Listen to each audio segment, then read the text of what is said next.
This is Pet Life Radio. Let's talk pets.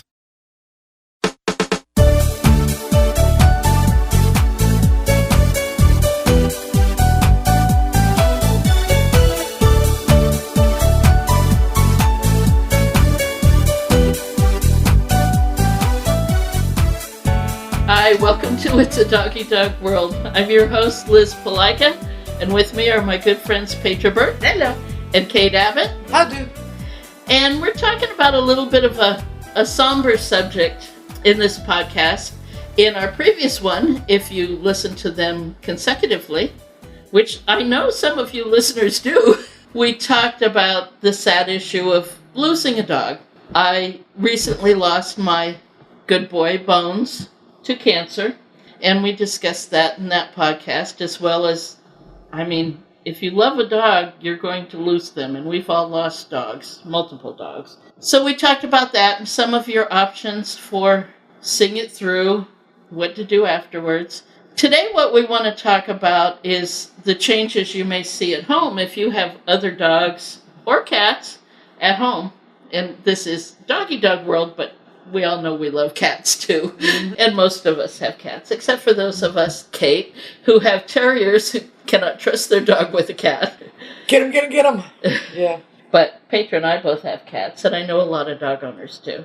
So we're going to talk about what happens to those pets at home as they adjust to their new normal. And I know with my situation, Bones was, for lack of a better term, and it's kind of outdated, but it's still, for lack of a better term, Bones was the leader of the pack.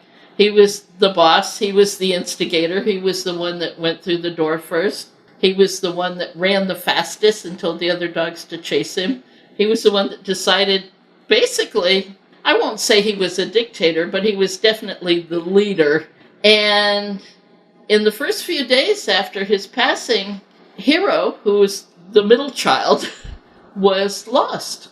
And there were a few times I caught him standing in the middle of the living room with his head down, just going, I don't know what to do. Just standing there with his head down. Nobody's telling me what to do. I don't know what to do. And I would tell him, Hero, go lay down. And he would go, oh, good, okay. Poor dude. Now, Hero's a wonderful boy. He's not my brightest. He's not dumb, but he's not my brightest. But the biggest thing is he's not competitive. He's not competitive, and he's used to following the leader. And he's definitely not the leader. And he's not going to be. 7, who's the youngest, is already looking at the potential of stepping up to being the leader, which I would expect from the bitch anyway. Using bitch in the proper terminology, usually the bitches are more dominant. Bones wasn't about to let her be more dominant. Right. But Hero will. Hero will probably be very happy to have another leader. When you lost Walter, though, it was a totally different dynamic. No, Quill pretty much had a party. Yeah. It's like, I don't think he was ever sad. That annoying other dog is gone. Oh, she's growling at him when he steps on me. He didn't listen. Yep. But you lost 2 in a short period of time. You lost Katie not long after Walter. Well, a year. Was it that long? Yeah. Oh, wow. Time flies. A year or so. And Katie's, again, she was 17? Yeah. I adored her, but I took her in, the last 3 or 4 years? Or maybe a little bit more than that. 4 or 5. I knew her longer. Yeah. Because she belonged to a friend of mine. We'd all known Katie. And then when my friend had to go into assisted living, I took Katie. And she was, I joked that she was just a level above a potted plant. She was a sweet dog. She was a very sweet dog, and it didn't matter how much she lost her hearing about everything, she could still hear the refrigerator open. Gotta love that old dog selective hearing. Once I built her a little ramp so she could get up on the ottoman next to Virginia's chair and be able to beg for food and get the occasional treat, she was thrilled. That was her throne. She was great. But then she slipped and tore her ACL. And it was quite painful. And at her age, and with associated heart and lung issues. No, they're like, no, we're not putting her under. We're not putting her through rehab, et cetera, et cetera. It's time. Yeah. So it's kind of like, okay, it wasn't, do I sit around and go, do I need to decide now? Yeah, I had to, because she was in pain. Yeah. And pain pills, for a day or two or something. Yeah. So I did take her home for 24 hours, and she had all of the chicken she could eat. I remember you said that. Show up to heaven with a full tummy, because they might not feed her there. She had been showing kidney issues, so they had her on a low-protein diet. Oh. Which was not making her happy. Yeah. So it's like, here, have all the protein you missed in the last year. And I continued to give her pieces of boiled chicken as they put the line in, and then the initial sedative and the final. And she was just still munching away, going, yeah, this is good. She better not talk to Bones. Right. So from slip to making the veterinary appointment, it was 24 hours. Yeah. In time. And yeah, it's still, she stayed on that little perch, but it still left a gap in the house, mainly with the humans. Yeah. More than Quill. She and Quill just kind of ignored each other. But it was a big change for Virginia, too. Not to have some. And the day before she slipped, she would still scream if she didn't feel like she was getting a treat. Goodness. Strangest screams that she could do. So, yeah. Even a potted plant can leave a hole in the household. I mean, with Keely, even though she was a Pomeranian, she was still a boss dog of everybody else. Oh, yeah. And her little place was right between the pillows on my bed, and for a while, because Poncho sleeps next to me and has to touch me. But he, probably for a good, 5 to 7 days, he would always knew that was her spot, so he would sleep a little bit over, but it took him a little while to get close and then take over her spot. Because surely she was hiding under the covers. Yes, or the little hiding Wolverine under would come out and bite him in the butt.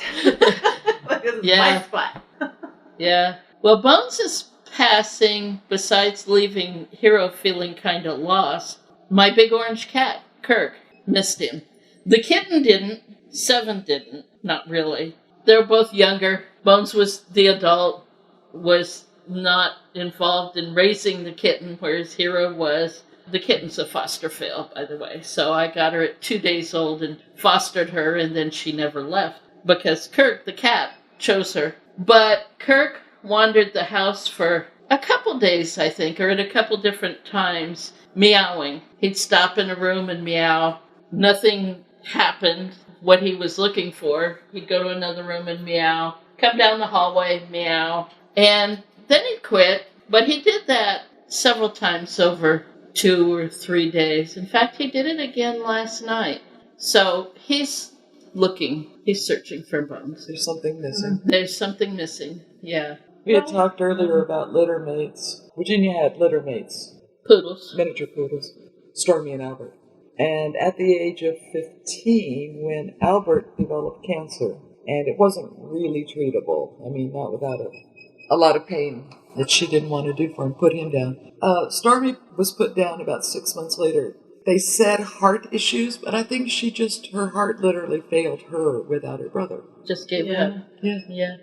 Petra and I have Facebook friends, although, did we ever meet at one of the English Shepherd gatherings? I don't think so. Anyway, a woman and her husband who had 2 English Shepherds, and one of the English Shepherds was killed protecting. Their 2 English Shepherds were littermate sisters, and the bolder one was protecting her house and family and sister from a big mama moose, and the moose killed her. The surviving sister, who was the more subordinate one, passed just months later. Yeah. Just curled up, went to sleep, and passed away. Was heartbroken. Was so heartbroken. She witnessed it. She witnessed what happened. Witnessed that her sister was gone like that, tragically. And her owners tried everything to get her involved in life again. They did. But she just went to sleep and passed, just gave up. Very tragic. And now they have no dogs. They lost both of them. And it breaks my heart every time she does. The house is so empty. well, she sent me private messages about Bones the whole time, from when I posted that I was going to have to make a decision all the way through losing him, and then a couple days after, she posted off and she says, "I'm not trying to intrude. I'm not trying to be." She says, I know where your heart is," and I'm going, "What? You lost too." Yeah. So. And for ourselves, today I got out of the shower and I had been in a rush to get in, and I had dropped my black sweatpants. Oh, when you saw Walter. I came out of the shower and my first thought was he was there waiting, as that was where he waited for me. Yeah. And it took a minute for my brain to go, "Oh no, that's clothes." So it'll sneak up. Yeah. My big thing that I saw immediately was, and I'm mid-range Asperger's, so I count anyway. I count things. I order things. And so I put things in order. So the dog's going outside, 1, 2, 3. I don't say Bones Hero 7. I go 1, 2, 3. 3 dogs outside. Everybody's accounted for. Open the door to let them in. 1, 2, 3. All 3 dogs are accounted for. All 3 dogs are inside. And I do it mentally. And it was 1, 2. And coming in, 1, 2. And that was so wrong. Yeah. Mm-hmm. There was 1 missing. Maybe if I wasn't counting, but then I'm sure it'd still be the dog's name. But it was 1, 2. Or how about feeding time? Or feeding time. You Getting out just the do it. food bowls. It's just like brain memory, muscle memory. You just take out your food bowls. You're like, oh. I told you that the next day. I had to put one of the food bowls away in the cupboard because for dinner that night, for breakfast the next morning, I got out 3 bowls. And that in itself is kind of shocking when you go, "No, I only need 2. And it was almost a little hurtful to pull out 3 and not need 1. Right. Yeah. So I put it away. So now there's only 2 with the food. And I only put 2 in the RV for the upcoming trip because I only need 1 in a water bowl. Yeah, it's the habit things that I think hit the most, because those are the things you're not thinking about. They're habit. And that leaves that hole. Yep. It's true for people. I mean, after my mom passed, I can still remember waking up and thinking I heard her bed alarm go off. Oh, yeah. You know, Yeah. "Oh, gotta rush over there." No, I don't. Yeah. Okay. But try to go back to sleep with your heart pounding, right? Oh, yeah. Yeah. And still setting a place for someone at the table, things like that. Yeah. And with Paul being gone, it's just me and the dogs and the cats. So, yeah, they're my family. All right, well, we need to take a break for our sponsors, so hold on. We've got a lot more to talk about when we get back. For those fortunate to have experienced the deep bond and unconditional love of a companion animal, the death that follows can be one of the most difficult and misunderstood losses to go through. Many times, this devastating loss goes unrecognized and trivialized by family and friends, leaving grieving pet parents struggling to find healthy ways to cope with the loss. In And I Love You Still, a thoughtful guide and remembrance journal for healing the loss of a pet, Dr. Julianne Corbin calls attention to the difficulties unique to the loss of a beloved pet and provides an interactive and compassionate guide to help you process your loss and work towards coming to a place of peace and healing. For those interested in journal therapy and looking for a professionally written and compassionate resource to help understand and reconcile the grief associated with the loss of your pet, this book is for you. And I Love You Still, a thoughtful guide and remembrance journal by Julianne Corbin, is now available for purchase on Amazon and other major book retailers. So, what's your reaction, Kate, when you hear Ben & Jerry's now has dog treats? Now I won't have to share my ice cream with them anymore. Because, anybody comes near me when I'm eating my Ben & Jerry's, they're likely to get growled at. Right? No, I think it's a cool idea. I've sometimes made my dogs frozen treats or gotten some that are commercially available. But considering how much I love Ben & Jerry's, it's about time my puppy dogs got to enjoy that as well. I know my ultimate favorite one is the Cherry Garcia. Oh my gosh. Yeah, I'll growl if anybody comes near me while I'm eating that. I'm a chunky monkey freak. Yeah, like that way. But also, I love peanut butter. And did you know that one of the new dog flavors is Punch? It has peanut butter and pretzels. Ooh, and Rosie has pumpkin and mini cookies. That's M-I-N-I. I'm sure it has lots of cookies too, but they're little small cookies in there, mini cookies and pumpkin, which I do give my boy pumpkin in his dinner, so this would actually be a nicer way for him to get it. Yeah. So I think I would qualify mine in the freezer as my ice cream, and then I'll have to label the dog's version of Ben & Jerry's as the frozen treat, doggy dessert.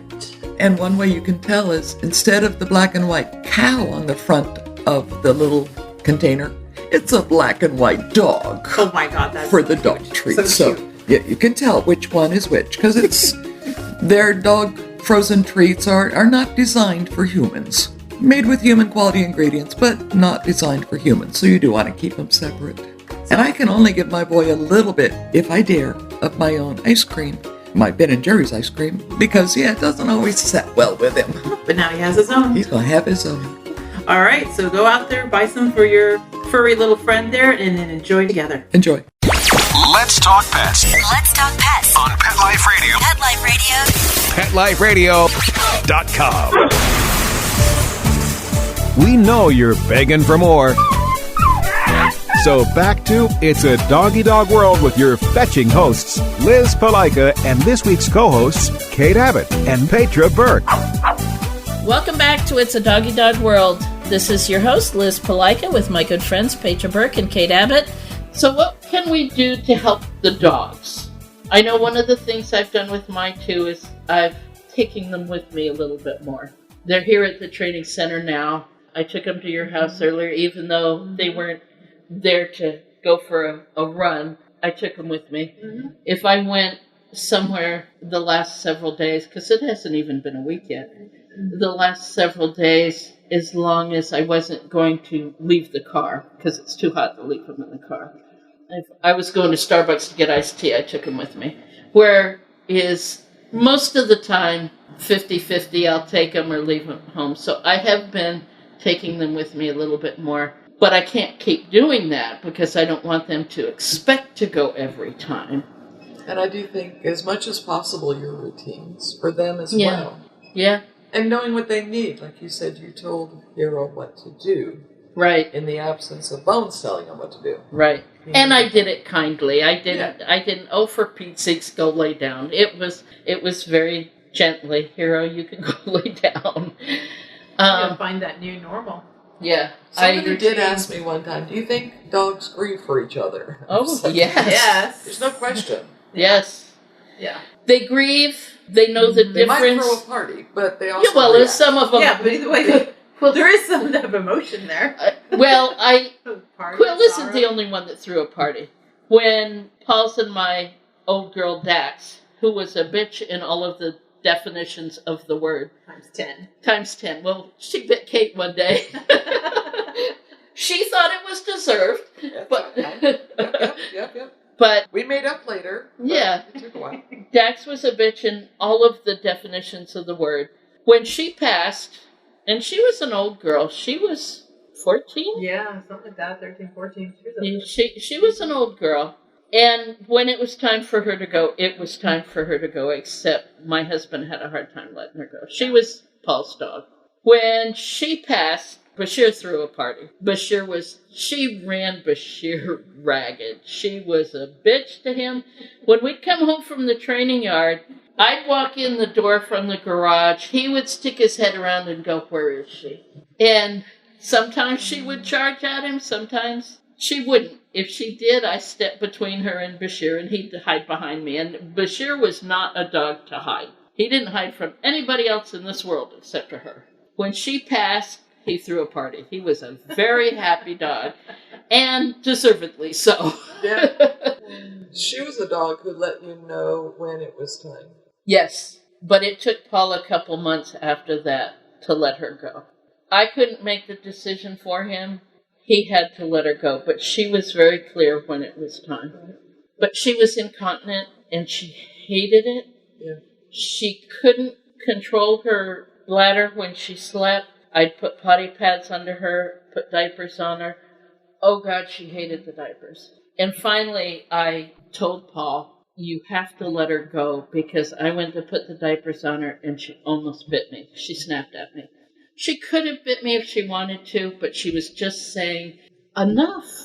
I don't like this. I don't want this. I can't help it. I don't want. And so I didn't, and I put potty pads under her. But I told Paul, I said, look, she's miserable.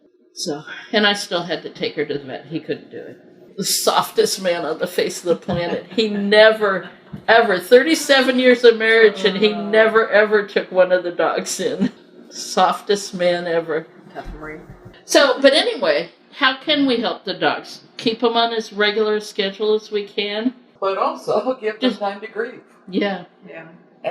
And don't get let upset if them they grieve. Say how they grieve. Yeah. Might be wandering around looking a little lost. Bones was lost when Bashir passed. Of course, when Bashir passed, that made Bones an only dog. And he was not at all happy being an only dog. Thankfully, Hero's litter had already been born. Mm-hmm. And so it was only a couple months, or month and a half, I think, until we went out and got Hero from the breeder.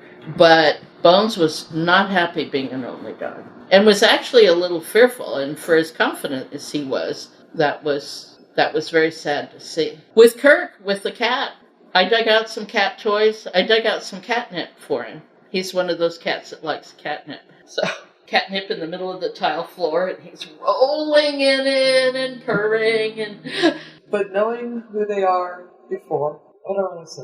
Don't project your own grief upon them, but wait and let them show you. Yeah. You know, you were grieving for Bones before you said goodbye, trying to snuggle with him. Yeah. And he was like, no, not that. Yeah. Give them the space to tell you what they need. How about that? Yeah. That seems so big. Yeah.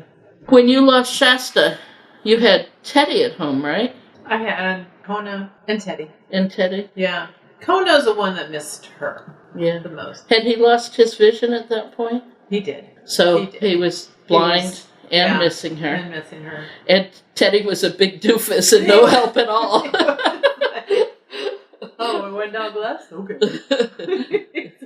Yeah, I seem to remember Kona grieving her. Yeah, because she did help him around the house. You know, kind of as her little guide dog.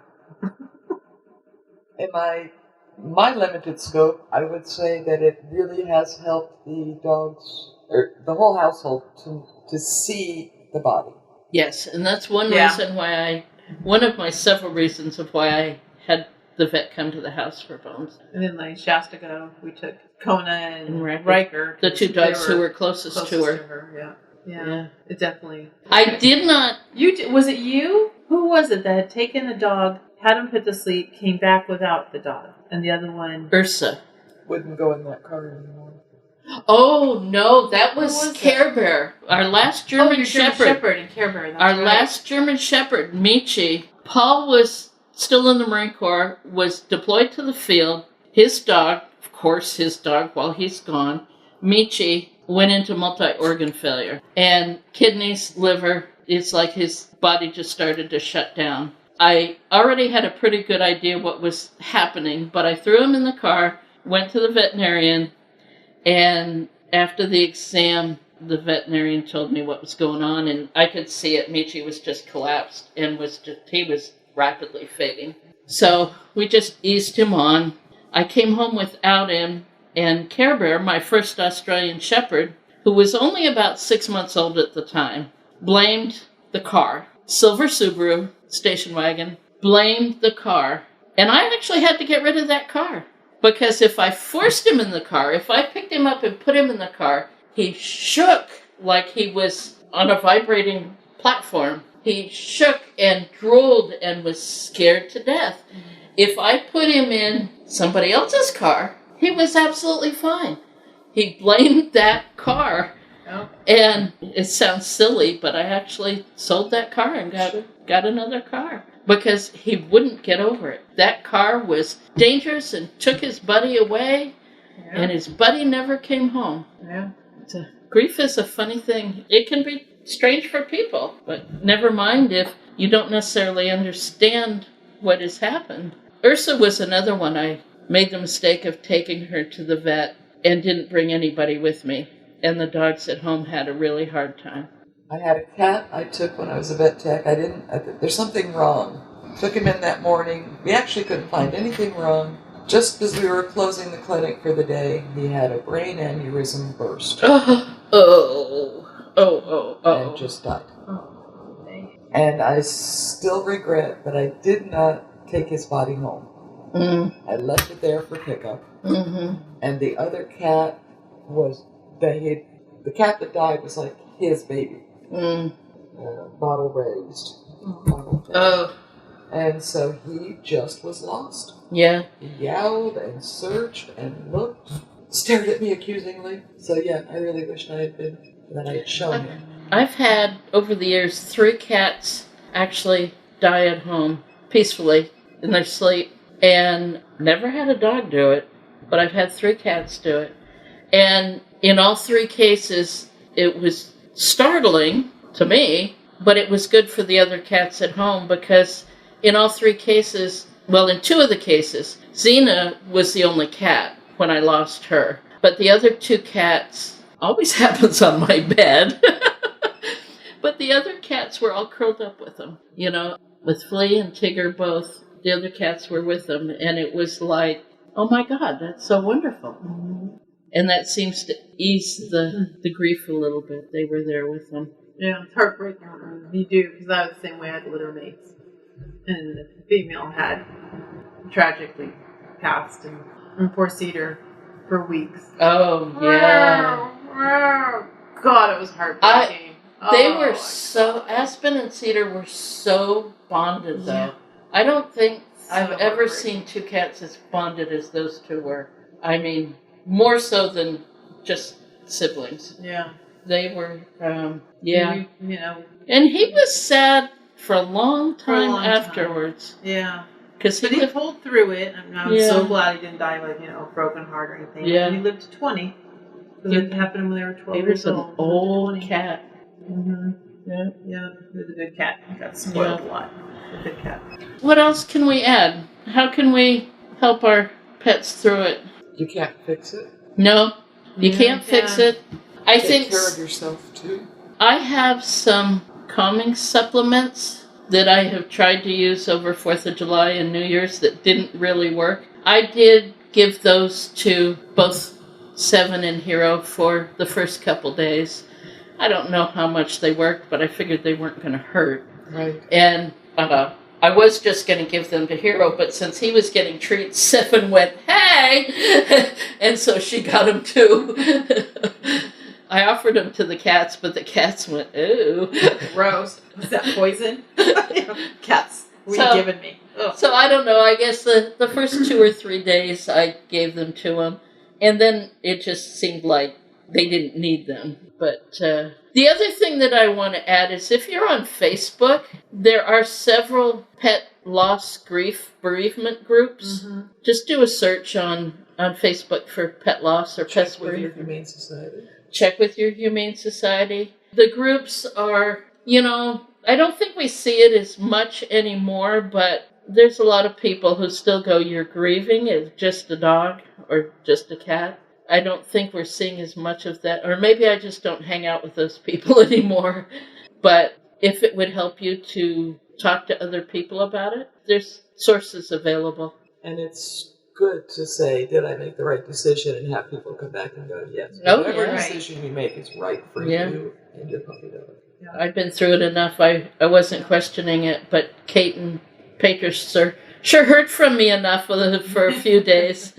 And I will admit, the night before I put Bones down, I did form a Facebook message group and went back and forth with people, because sometimes it is easier to talk out your process, talk out your thoughts. I was pretty sure I was making the right decision at the right time, but Sometimes it's good to hear from other people. Yep. It's a hard decision, and it should be a hard decision. Oh, yeah. Exactly. But it is our final gift. Yeah. Our final gift, and I look upon it as and I'm not saying it in a negative term, but my responsibility.